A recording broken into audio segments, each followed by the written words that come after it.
up, Raider Nation? Your buddy Murf back once again for another episode of the RFR Rundown. That's where we go over the hottest Raider stories of the week. But you know what?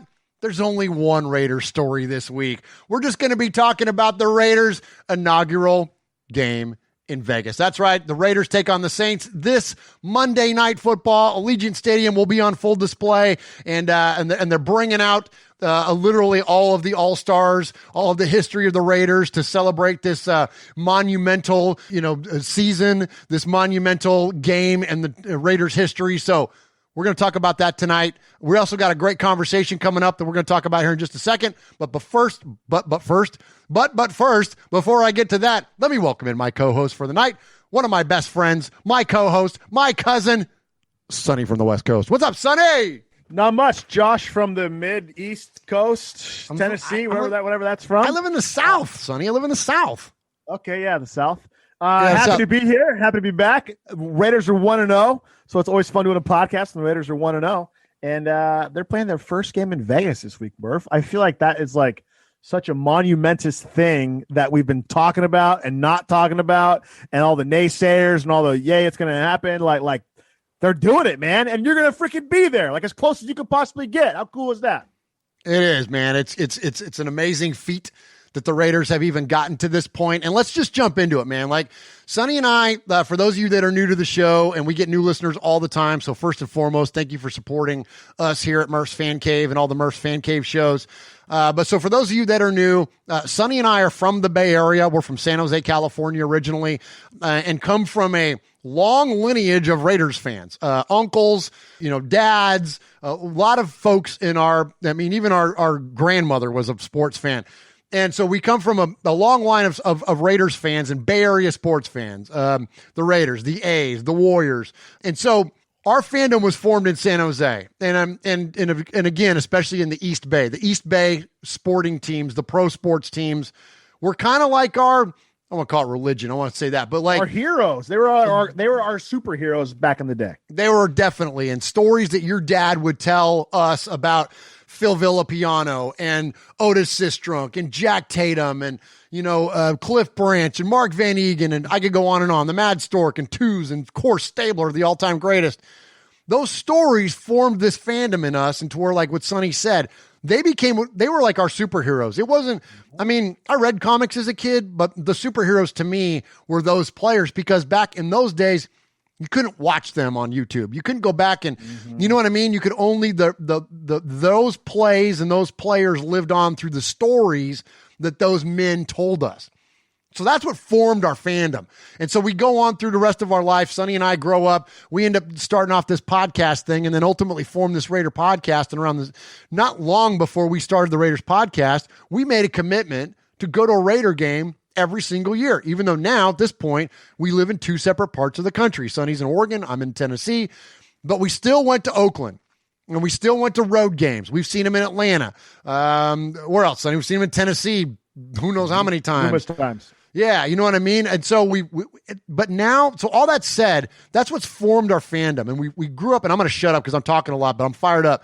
But Sonny, before we get into what Vegas is, let's celebrate what Oakland was, because this is like the last time. Like from now on, what happens in Vegas started in Oakland is a reality. It's not just a term we sling around here. What did Oakland, and specifically even the Coliseum, mean to you? I mean, that's a huge question, Murph. Yeah. I mean, when everybody else was talking about Superman in second grade, I was talking about Kenny Stabler, And the Kenny Stabler in context for me was in the things he did at that stadium when my dad was a youngster and in his 20s, I guess, in the 70s, going to games with your uncle and your dad, and that just became such an entrenched part of the family.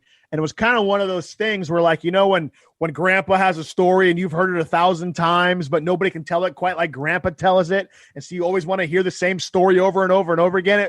Like those were the stories I heard as a kid. The times when they would go to the game, and the time when they what was the one story? They went to the game against the Broncos, and they were in the parking lot.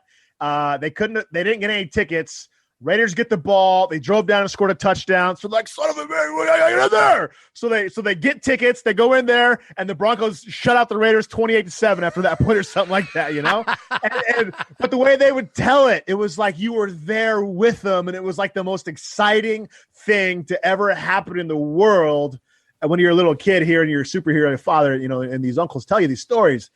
So then to grow up with that, to go to the stadium, I think the first time I ever went to Oakland Coliseum was probably when I was 7 or 8, was to an A's game. But then when I was 9, me and my dad went to a throwback flag football game between the Oakland Raiders from the 70s and the Pittsburgh Steelers from the 70s. So I was there, and I got to see like in person, a lot older and slower, but in person, Kenny Stabler and Blitnikoff and Branch and all these dudes that I'd always heard about as a kid, they were there in real life. And Ted Hendricks was there, and Phil was there. And I got to meet like all these guys after the game. My dad almost lost me because he was trying to chase down Ted Hendricks to get his autograph and What stuff. do you mean almost? No, your dad lost you at the Oakland Coliseum. Straight up lost me. I'm 9 years old in my Max Headroom t-shirt and my Raiders hat that said, if you ain't a Raiders fan, you ain't. That I got in trouble for later on in school a couple weeks later. But my dad straight up lost me. And so to move on from this stadium that I literally have memories stretching back 32 years of my life. And even before that, hearing the stories, it's a trip, to be honest with you. And we all knew kind of Vegas was coming. It's been brewing for a while now. And I'm kind of over whose fault it is, if it was Lily Shaft's fault or whatever her name is, or Dr. Death's fault or whoever's fault it is. It's whatever. They're gone. And I'm tripped out by it, man. Like I really am. Like I got a new Raiders hat the other day. I was going to buy a Vegas hat, but I couldn't do it. Like I'm still in the point where like I can't buy anything that says Vegas on it yet. Like it's weird to me. And I don't know if that's just because it's so ingrained that's who the Raiders were, or if I haven't embraced a new thing yet. But like, I freaking love the stadium. I love the hype around it. It's just weird. It's weird because that stadium's everything, man. And then we started going to games. So then, the first game we go to in 2011 against the Jets, I went, you went, your dad went, my dad went. And then my dad passed away a year later. Your dad's passed away since then. And so like now we've created these crazy memories of that place in our older years. And so there's a lot there. There's a lot there in that stadium. So yeah, there's your answer to that. Absolutely. Well, very well said. and I'll share back as well, I say it all the time. Like I've been going to the Oakland Coliseum since before I was born because my mom went to the 72 World Series with your dad and my dad and everybody else that was in that crew running around.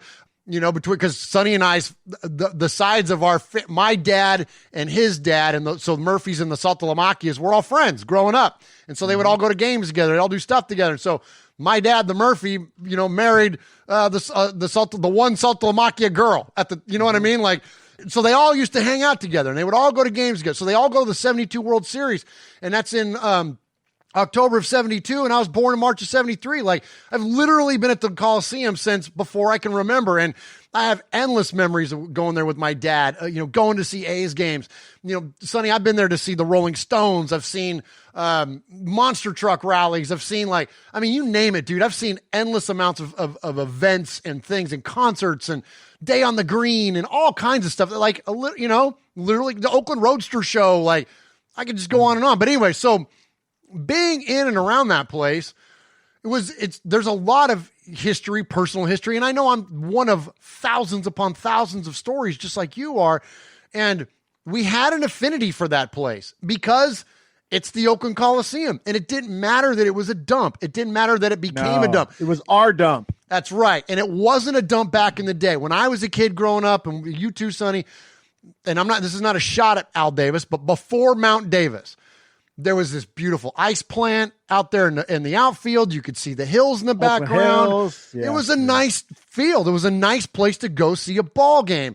And then it didn't get real industrial feeling until Mount Davis happened. And then you start tarping things off and then it takes on a different identity. And it still has that identity, frankly, today, despite how many fake palm trees Dave Cavall puts in left field. So that said, it was our place. And in those latter years, especially when we went with our dads, we go with our dads this last time, and then you fast forward a few years later, and not only have our dads passed away, but Al Davis has passed away since then. And I'm talking within like really close. My dad and Al Davis attended the last Raiders. That was the last home game either one of them attended. Remember we did that? Absolutely. Yeah. Right after that. And then my dad was just a couple years later. And so like to tie back all these childhood memories that we had with our dads to then these adult memories with our dads. And then also around that time, I don't know if you've had a chance to do this yet, Sonny, with your boys. I don't think so. But I took my kid, we didn't go to a Raider game, but I took my boys to an A's game. And I live halfway across the country.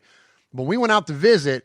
And we went to an A's game, and we sat on the third baseline, and we watched, Barry Zito warm up, and we watched, this was when he was coming back before he went to the Sounds and all that kind of stuff.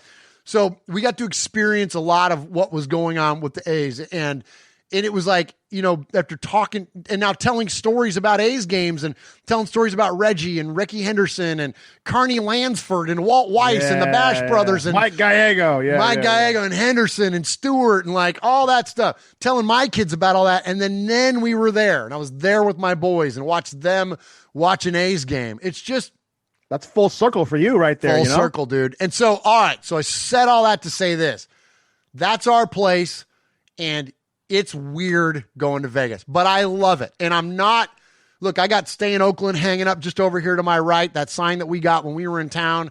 And I respect everybody that fought to keep the Raiders, the folks that fought to keep the Raiders there for the right reasons, not the ones that were promoting their brand, but everybody that was fighting for the right reasons.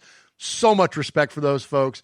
And like Sonny said, unfortunately it didn't work out. Who's to blame? Who knows? A lot of people involved. That's not what we're about, is pointing a finger, but we'll say this.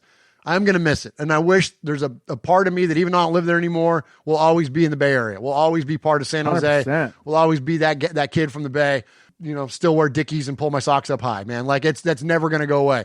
But this whole idea of us finally having our place though, and like seeing this moment realized, and this is what I want to ask you about next, Sonny, seeing this moment now realized, knowing that this has literally been from the inception of the team, has been the legacy of Al Davis, was to create and build his own space. Sadly, he never was able to do it before he passed.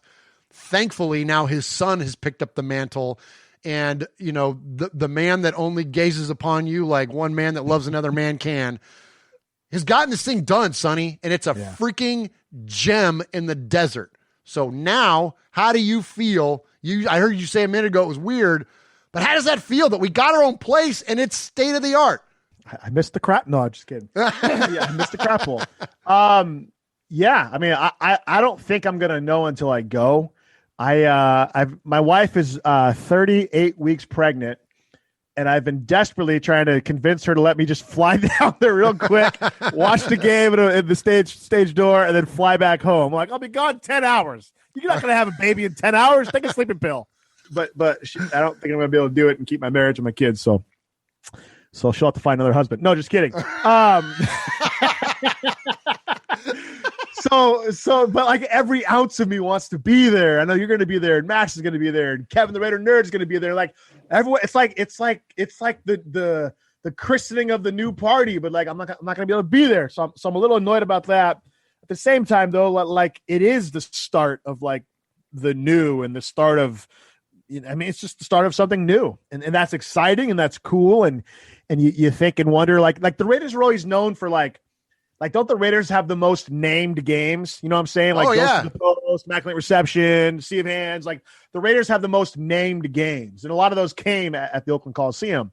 And so it's like, is this going to have all those memories? And what's the black hole going to be like? Is there going to be a black hole? Can you ever recreate something that was birthed at a pure organic love and blue collar passion for the Raiders, who were the renegades of the NFL, which matched what Oakland was and stuff like that. And so like, where is all that going to settle? And like, that's really going through my head right now. It's like, how is all that going to correlate into this new stadium that almost looks too nice for the Raiders, right? Like not so much the Raiders don't deserve it, but like the Raiders are ready. Like the Raiders were the Oakland Coliseum. They were Oakland, like they were that rugged gangster, so to say. And now they're in Vegas and Sin City and all that. But like, what's Vegas known for, And so are the Raiders going to don that image of that team? Are they gonna still keep the old image? So that's all in my head right now, man. I don't know. Yeah, it's interesting because Vegas is all about glitz and glamour, man. It's all about entertainment, man. It's literally the entertainment capital of the world, And so when you see that, they've hired and this artist, and I forget his name, escapes me, and he's a really good artist, and I like his stuff. But he's painted these murals around the stadium of like Marilyn Monroe in a Raider uniform and Wayne Newton and Elvis and like all these like historic, Vegas performers in Raider uniforms. And a lot of fans are like, where's Cliff Branch? Where's Kenny Stabler? Yeah. You know what I mean? Like where are that, like, what are we doing? And so it's like, that kind of leads to that notion that you're saying is that like, what's the identity that now the team is going to take on? And look, there's going to be, and we knew this already, and this is the shame of it, that it was going to take on some corporate persona, because that's what happens, man. When you get the kind of funding and the kind of facility that you have, and it's a nice place to be, and it's a trendy place to be, it's going to attract those big corporate dollars. And look, that's what it took to get the thing built. So I get it from a business sense. From a fan perspective, though, yeah, I hope the Raiders don't lose their identity. I hope they don't lose that edginess and that brashness that literally birthed the team. And it, whether that was Al Davis or that was John Madden or the players that they chose and the plays that those players, handled themselves and conducted themselves and everything else. It was like, Al Davis famously, and I say this a lot, was the Coliseum in Oakland was by design. He wanted the players of the other team to be afraid from the time they drove in on the bus. He didn't want the place to look welcoming. It was Mordor, dude. It was Mordor. It was marching into Mordor. He did not want the fans to be welcoming. He didn't want their locker rooms to be nice. He wanted, people say crap about the Raiders visiting locker rooms. Well, yeah, that's on purpose. They don't want you to be comfortable. The Raiders never wanted you. They wanted you thinking about everything else but, oh yeah, we got to play a football game now. That's like genius. That's the game within the game. That's Al Davis's genius. You don't get that in Las Vegas, do you? It's no, and that's like. By the way, Marilyn Monroe looks pretty good in the Raiders cheerleader outfit. I'll say that. Oh, okay, all right. I seen the mural. Okay. Speaking of one of your dad's favorites, you heard stories of the A's, the Raiders, and Marilyn Monroe. His top three. And then he goes, "I'll be right back." Yeah. Okay, remember what was it? 2016, week 7.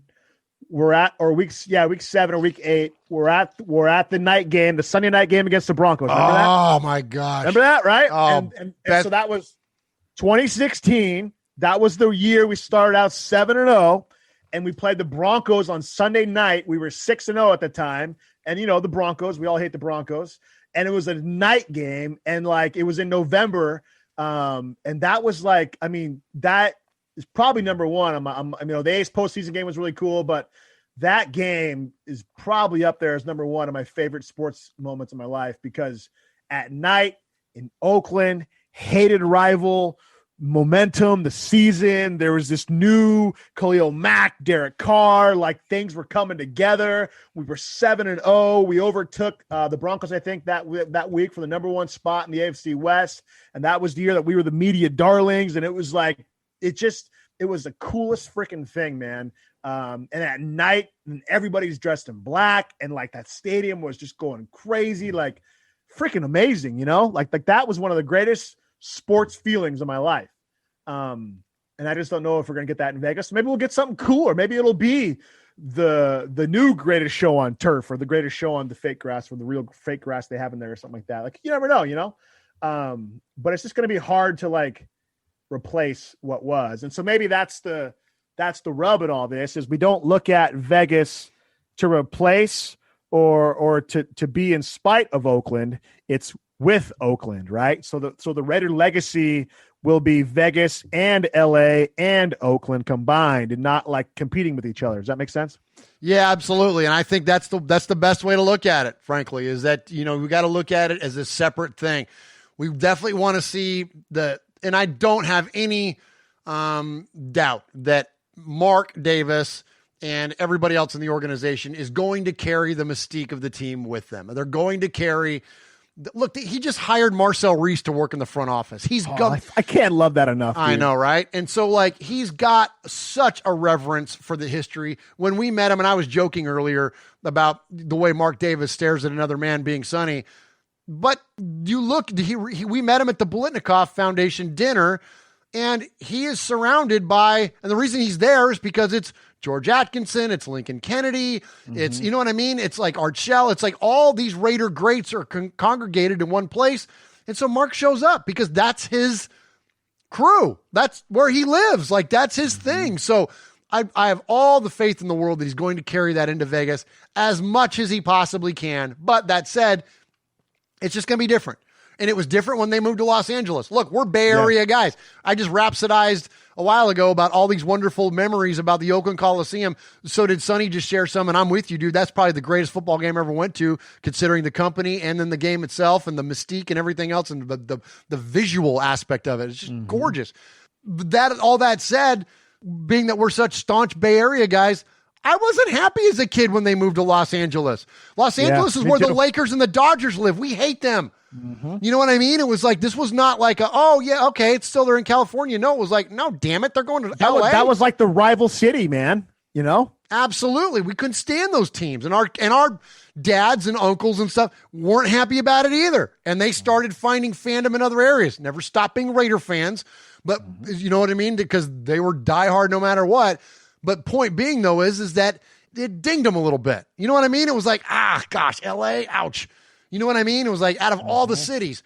So Vegas is just a different thing. It's just a different version of that. It's not the Bay Area. So it stings a little bit. It's like, okay, well, but I'd rather Vegas than, no offense, San Antonio, no offense, Birmingham, no offense, I don't know, Carson, California, like wherever else. Like, if you got to pick a spot that's not Oakland, Vegas is probably my number. I mean, for you, probably Portland. You know what I mean? No, I hate Portland. Okay. I hate everything to do with Portland. Okay, well, so there you go. So, I mean, if not, seriously, like, where else? Yeah. If not Oakland, then Vegas. I was just going to say that. If you can't be in grimy street approach Oakland, then Vegas, you know? I mean, think about how Vegas even started with the mafia and stuff like that, you know?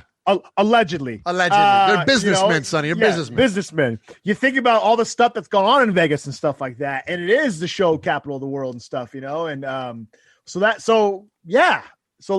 move forward real quick. Okay. Remember a couple years ago, we started doing this little podcast. We're like, oh, let's find something to talk about. We like the Raiders. We'll talk about the Raiders. So then we meet this crazy guy named Carolina Raider, right? Remember him? Heck yeah. Carolina Raider. Scott Winter. Had this big old weird hat. Would always drink Dr. Pepper, and he would podcast from his house, saying that the Raiders are going to Vegas. Periscopes, yeah. Started Periscope, the Raiders are going to Vegas, and so we started having him on the radio or the show, and he was the foremost knowledgeable guy that I think me and you knew about Vegas, and he called this from years ago that it was going to happen, and so back then it was like what? Was that 17 they started having those talks? Yeah, it was 17, man. It was 17 and 18. It was really hot and heavy, yeah. Yeah, and so just I think back about that a lot, you know, and where's Scott at now? And I've lost contact with him on Twitter and stuff, but and just now we're here. And so how exciting is it that when you flying out? 2 days, 3 days? Yeah, I'm flying out on Sunday. We'll be there Sunday morning, be there till Wednesday. We're doing our show live. Well, I say our show. I'm Cody, who's gracious enough to invite me onto his show. We're going to be live at the Stage Door Casino, and we're going to be live about 15 minutes before the game starts. We're going to be on air through the entirety of the game.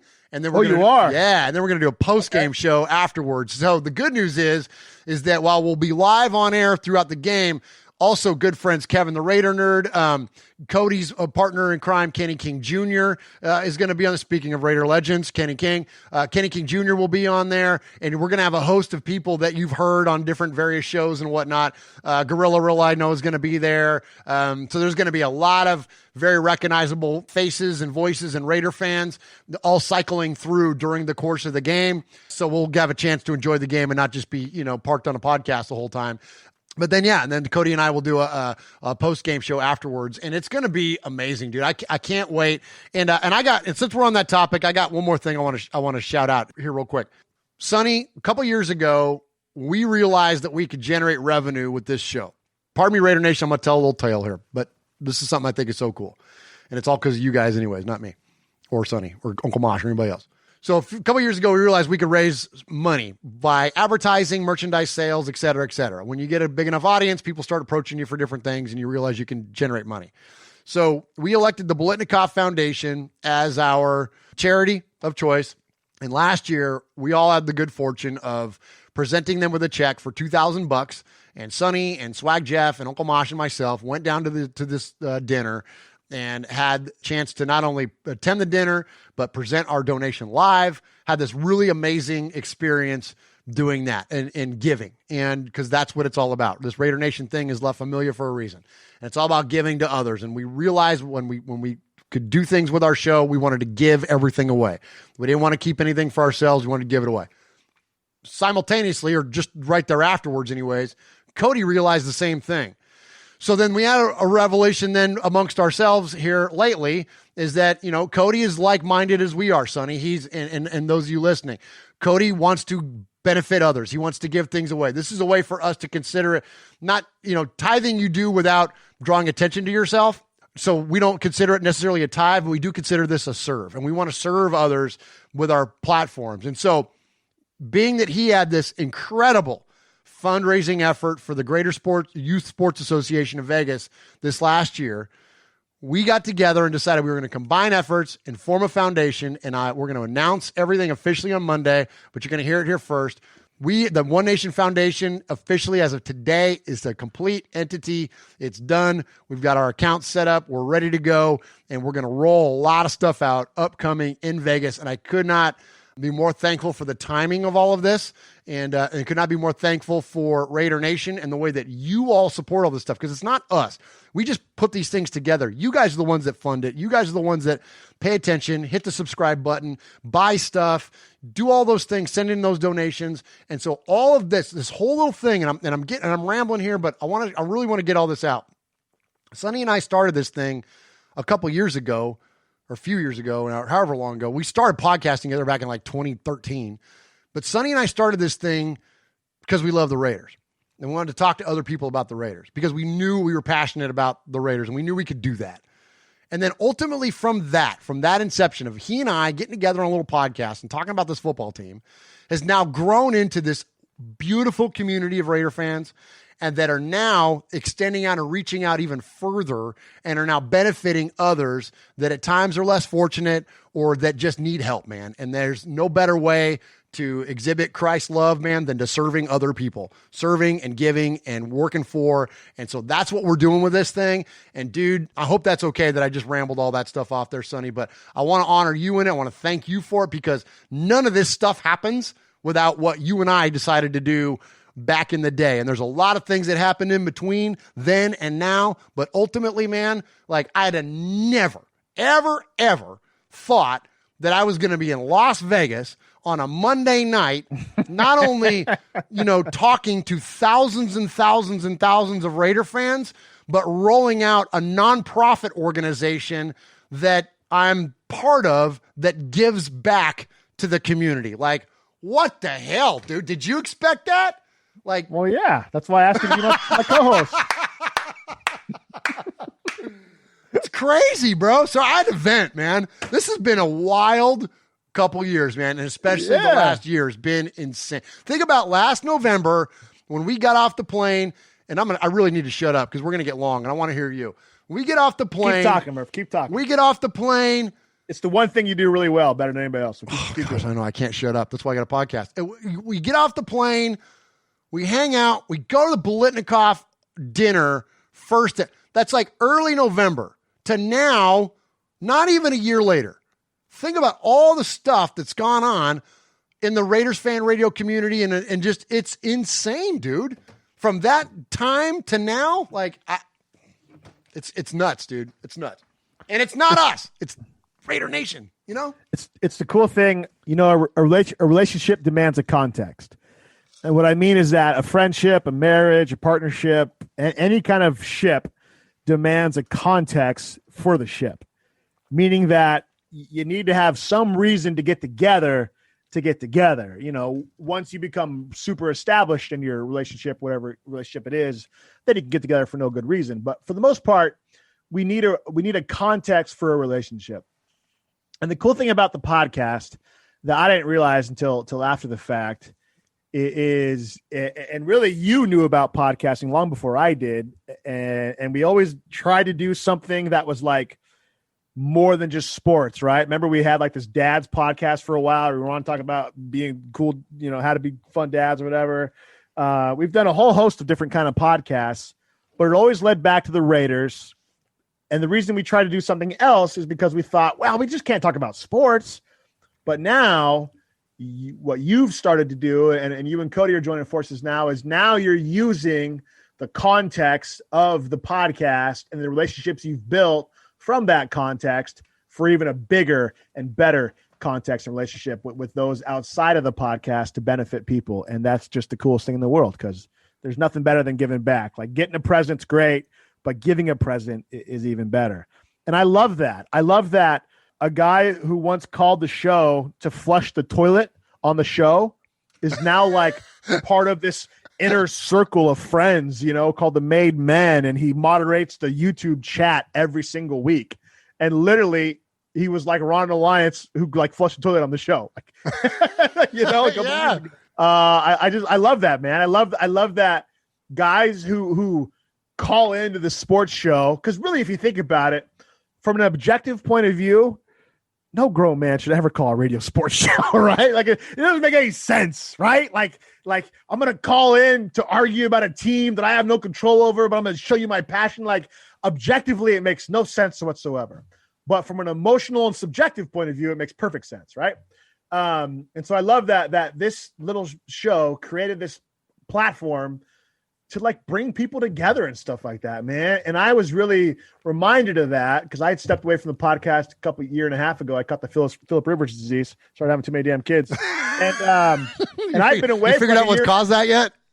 Yeah, I don't know. I've been away for like a year and a half from the show. And I remember going down to the stadium and it was kind of cool seeing you guys do your thing, you know? And I was like, man, this is so freaking cool.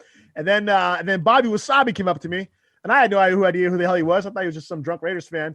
He comes up, he's like, Sonny! And I'm like, who the fuck is this guy, you know? And he goes, this is my Bobby Wasabi. And I was like, oh, I recognize the name and stuff, you know? He goes, man, I miss you. And I'm like, this is the first time we've ever met, Bobby. How could you miss me? And I'm thinking in my head, right? Because I wasn't thinking like, you know, as a Raiders fan. He goes, man, I miss you on the show. And it kind of clicked. It's like we become like friends and like allies, and like you go through the highs and lows together. And like even though it's like a not face to face, you still go through it together. And this thing we all share together is a really magical thing. And it's the context of these relationships and friendships and stuff, man. And how cool is it that because of this, you'll be there on Monday with everybody else who shares the same love for the Raiders, and it's going to be positive vibes, good vibes, no matter if they win or lose. And it's the start of a new thing. So it's beautiful in a way, you know. And you know, a rose has to come up from what do they say, you know, ash or something like that, or I don't know. Yeah. The Phoenix is Vegas. The Phoenix that rises from the ashes of Oakland, or something like that. Yeah, hey, we'll take it, man. I love it, man. Some philosophical way to end that long run. There you go. Well, that was awesome, man, and appreciate you saying that, and appreciate you indulging us, Raider Nation, because we, because this is it's a big deal. It's a big deal, and we're the ones with the microphones, but I know that you all have these same things going on, and probably a little bit different of a story, I'm sure. But you know, when you're a sports fan, Sonny, very well put there. It's an emotional thing. It's not a head thing. It's not a cerebral thing. It's a cerebral thing. Especially being a Raiders fan, like it's 100% emotional. Exactly. When you're a player, it's not. When you're a player, it's their job. Just like you approach your job, going to work wherever you go to work, you know, or maybe you love your job, but point being though, is that if somebody else offers you more money to go do the same job somewhere else and offer you more security and anything else, you'll probably do it. And that's what NFL athletes are like. So they don't have the same, they do after their playing careers. They'll develop emotion to it and whatnot. And you'll see, people like Marcel Reese and whoever else and their Villapiano and all these guys. But when they're in it, when they're in the middle of their careers, they're doing their job. So it's our job as fans to be emotional. It's our job to have those connections and into all these relationships and all this stuff that forms. And so anyway, there's a lot of emotion that I'm sure you have as well out there in terms of what this move is, what this first game means.